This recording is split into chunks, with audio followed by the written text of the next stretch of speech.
जय जगन्नाथ सांग मैंने सकाल सकाल पूजा स्टार्ट कर दौली आज टी शीघ्र स्टार्ट करी कहीं आज हूँ नुआ वर्ष आ समस्त मोर नुआ वर्षर हार्दिक शुभेच्छा और अभिनंदन आ समस्त की हैप्पी न्यू ईयर समस्ते बहुत खुशी रुहतु भलरे रुहतु। पूजा सर सारापर घर पूजा सारिकी तो बाहर को जीवा निहाती दरकार घर से पूजा जल्दी जल्दी सारिकी आम मंदिर बाहर जाइलु आठी जगन्नाथ मंदिर आसिक पहुँच जाइलु तो आम आसिक जगन्नाथ मंदिर पाखे पहुँच गलु।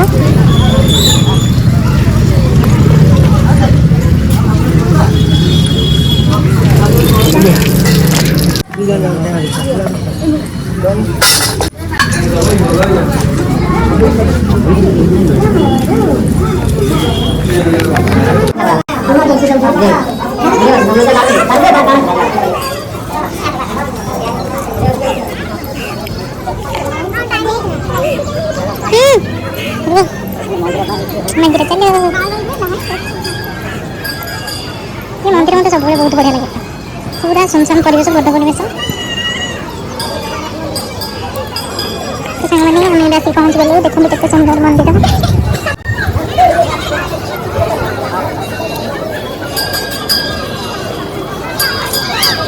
ले लो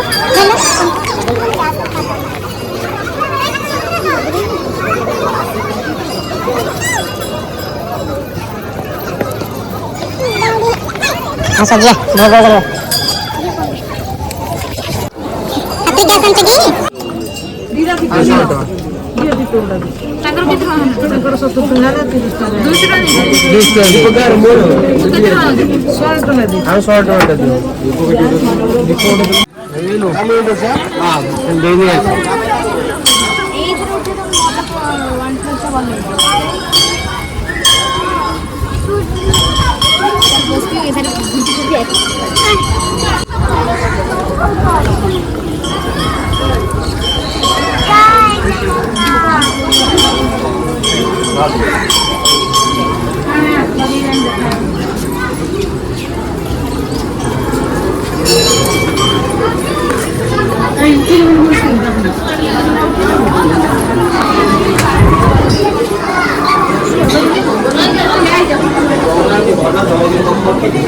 चलो चलो चलो चलो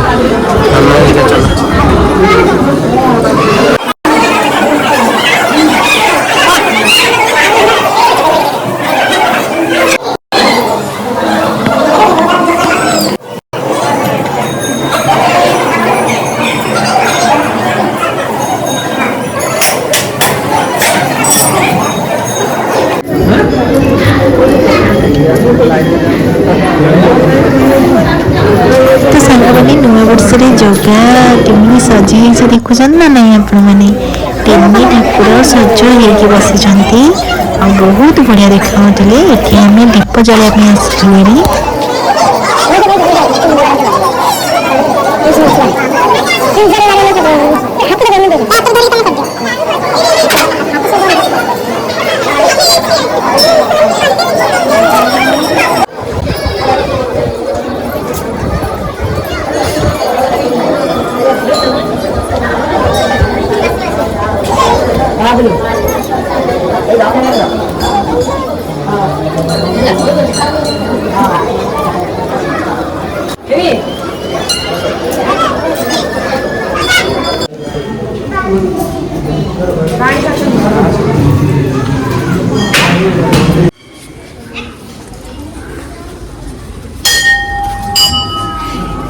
तो सांग मैंने ये मंदिर को आसले सब प्रकार मंदिर अच्छी नवग्रह मंदिर जगन्नाथ मंदिर आउ मंगला मंदिर लक्ष्मी मंदिर आउ कला घोड़े बसिक आसते दी भाई से मंदिर तो ठीक सब मंदिर रे गोटी गोटी कर मुलिया मारी मारी चलती कहीं नुआ वर्ष आउ समस्त दर्शन कर फुल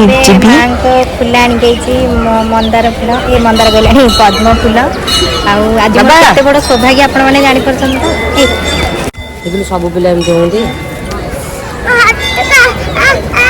कौन हो तो खाली मिछ कथा आज मोर केते बड़ भाग्य मो मां को फुल आनी के पुनी पद्म फुल हमरा आज पॉकेट रे गेल फुल ହଉ ଚାଲନ୍ତୁ। ଆଉ ଏ ମନ୍ଦିରର ଚାରି ପାଖରେ ପୁରା ସବୁ ମାନେ ସବୁ ମନ୍ଦିର, ଜଗନ୍ନାଥଙ୍କ ମନ୍ଦିର ଚାରି ପାଖରେ ହିଁ ମାନେ ସବୁ ପ୍ରକାର ମନ୍ଦିର ଆଭେଲେବୁଲ୍ ଅଛି। ଆପଣ ସମସ୍ତେ ଆସିକି ସବୁ ମନ୍ଦିର ଦର୍ଶନ କରିପାରିବେ। ଆଉ କୁଆଡ଼େ ଯିବା ଦରକାର ନାହିଁ, ଏଇଠି ସବୁ ମନ୍ଦିର ଅଛି। ତ ଆମେ ଏବେ ଦର୍ଶନ ସାରିକି ଫେରିବୁ ଖାଇକି। ମୋତେ ଏବେ ପଦ୍ମଫୁଲ ମିଳିଗଲା, ମୋତେ ମାଆଙ୍କର ଆଶୀର୍ବାଦ ହିଁ ମିଳିଗଲା। ଆମେ ଏବେ ଚାଲିବା, ଚାଲ। ତ ସାଙ୍ଗମାନେ ମୁଁ ଏଠି ବସିଛି ଗାଡ଼ି ଉପରେ, ସେ ଯାଇଛନ୍ତି ପଇସା ଭରିବା ପାଇଁ, ପଇସା ଦରକାର ଟିକେ ଭରିବା ପାଇଁ ଯାଇଛନ୍ତି। ଆଉ ମୁଁ ଏଠି ବସିଛି।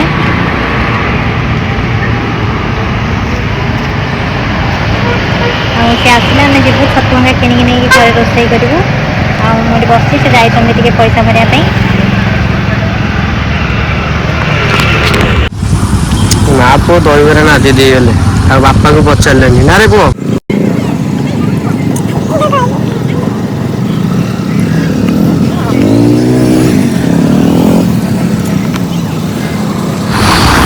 ଫାଇନାଲି ଆଜି ବର୍ଷା ଗାଡ଼ି ଚଲାଉଛି, ଫାଷ୍ଟ ଟାଇମ୍ ଦେଖନ୍ତୁ, ବହୁତ ବଢ଼ିଆ ବି ଚଲାଉଛି।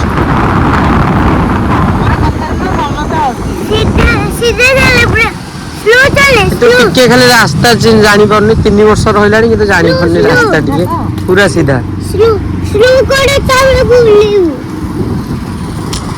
ତା ପୁଅ ତାକୁ ଶିଖେଇ ଦଉଛି, ମୋ ପୁଅର ସ୍କୁଲ ବାଟ ବୋଲି ମୋ ପୁଅ କହିଦଉଛି କୁଆଡେ ଯିବା କୁଆଡେ କଣ କରିବା। ସେଦିନ କହିଥିଲି ତତେ ଏଇ ବାଟରେ କିନା, ମୁଁ ଏଠି ତତେ କହିବିନି, ଦେଖିବା ତୁ କୋଉ ପଟେ ଯାଉଛୁ। ଜମା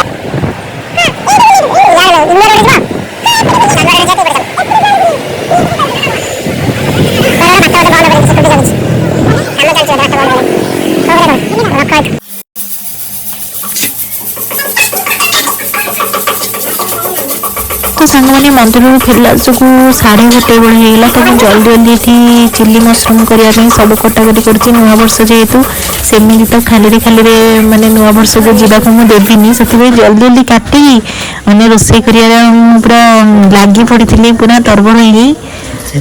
ଏଠି ମୁଁ ଚିଲି ମସରୁମ୍ ବନେଇବି, ଆଉ ବନେଇ ସାରିଲା ପରେ ଆମେ ଖାଇବୁ। ଖାଇଲା ସବୁ କେତେବେଳେ ହେବ ତ ମୁଁ ଜାଣିନି, କାହିଁକିନା ଏବେ ହେଇଗଲାଣି 1:30 2ଟା ପାଖାପାଖି।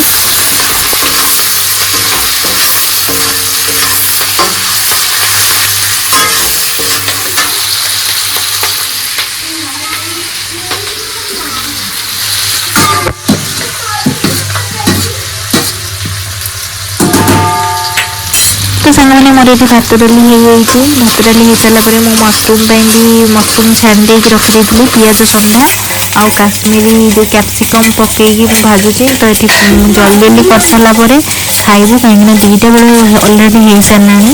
ଆଉ ମୁଁ ଏଠି ଜଲ୍ଦି ପଛପଟରେ ମସରୁମ୍ ବି ଛାଣି ଦେଇକି ରଖିଦେଇଛି। ତ ମୋର ହେଇଗଲାଣି, ଆମେ ଖାଇବୁ।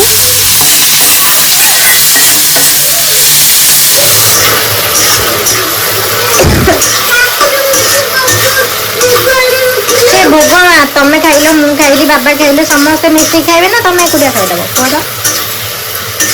ଭୋଗ ସମସ୍ତେ ବାଣ୍ଟି ବୁଣ୍ଟି ଖାଆନ୍ତି।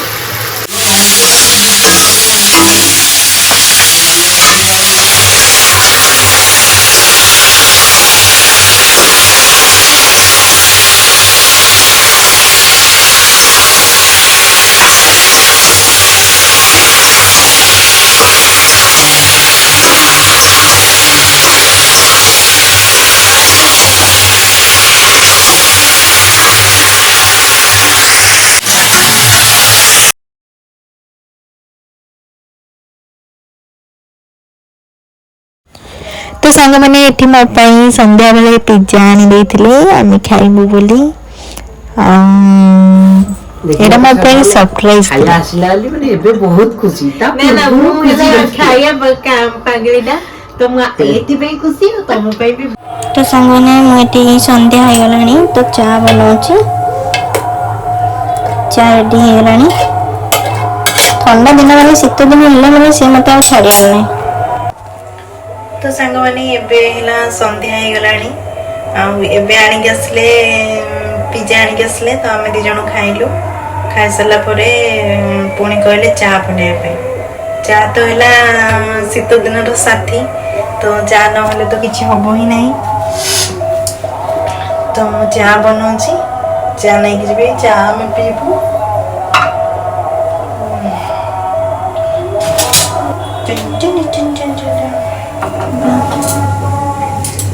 କପଡ଼ା ପଡ଼ି ଯାଇଛି କପଡ଼ା।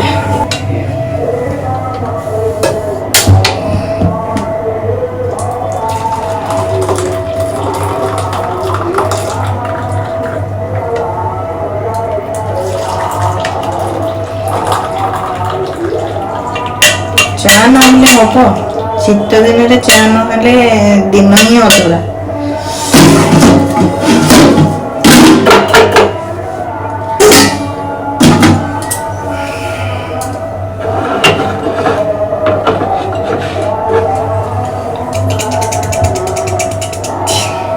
ଚା ହେଲେ ରେଡି, ଆପଣ ପିଇବେ, ନିଅନ୍ତୁ।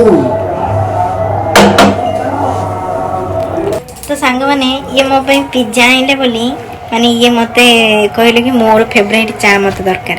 ତ ଇଏ ମୋ ପାଇଁ ପିଜ୍ଜା ଆଣିବା ମାନେ ମୁଁ ଆଙ୍କୁ ଚା କରିକି ଦେବି। ଇଏ ହେଲା ପାଗଳ ପାଗଳ ମୋ ପାଗଳ ଏଇଟା ଚା ପାଗଳ ମୋର ଚା ପାଗଳ। ତମେ ଚା ପାଗଳ? ହଁ ଆପଣ ମାନଙ୍କ ଭିତରୁ କୋଉମାନେ ଚା ପାଗଳ ସେମାନେ ୟାଙ୍କ ସାଙ୍ଗରେ ସାଙ୍ଗ ହେଲେ ଦିନ ରାତି ଚା ପିଇବାକୁ ମିଳିବ। ଚା ଆଉ କୋଲ୍ଡ ଡ୍ରିଙ୍କସ୍ ଏ ଦୁଇଟା ଯାକ ହେଲା ପାଗଳ। ତ ଶୀତ ଦିନରେ ବି ଚା ଟିକେ ନହେଲେ ଭଲ ଲାଗିବନି। କଣ ହେଲା? ମୋ ନା ତା ଗାଁ ଦେଖ, ମୋ ନା କୁହା ତ ହଉଛି। ଚା ଆପଣ ମାନେ କୁହନ୍ତୁ ଚା ଘରେ ହେଲେ ମୁଁ ପିଇବି ନା ପିଇବିନି? ଚା ନହବ ତ ନାଇଁ, କିନ୍ତୁ ହେଲେ ମୁଁ ତ ଟିକେ ପିଇବି ନା। ଭାଇ ମୋ ପୁଅକୁ ଟିକେ ଦେଖାନ୍ତୁ, ମୋ ପୁଅ କହିବ କିଏ ବାବା ଚା ପିଏ? ବାବା ଡ୍ୟୁଟି ଗଲା ପରେ ମାମା କରି ପିଏ ନା। ମୋ ପୁଅ ହେଲା ମୋର ହେଲା ଯୋଉ କଣ ତ ଯୋଉ ରୁହନ୍ତି ବଡିଗାର୍ଡ ସାଜିକି ସେଇଟା ଗୋଟେ, ଆଉ ଗୋଟେ ହେଲା ଯାଇକି ମତେ ଧରା ପକେଇବାରେ ତା ବାବାଙ୍କ ପାଇଁ ବାବାଙ୍କ ଆଗରେ ସିଏ ବି ସେଥିରେ ବି ନମ୍ବର 1। ମିଠା ହେଇଛି କି ମିଠା? ହଁ ଠିକ ଅଛି। ଚା ପିଇଦେଲେ କିନ୍ତୁ ଶୀତ ଦିନର ମଜା ଅଲଗା, ମାନେ ପିଇଦେଲେ ବହୁତ ଶାନ୍ତି ଲାଗେ, ଶୀତ ଛାଡ଼ିଯାଏ। ତ ସାଙ୍ଗମାନେ ମୁଁ ମୋ ବ୍ଲଗକୁ ଏତିକିରେ ଏଣ୍ଡ କରୁଛି। ଜୟ ଜଗନ୍ନାଥ।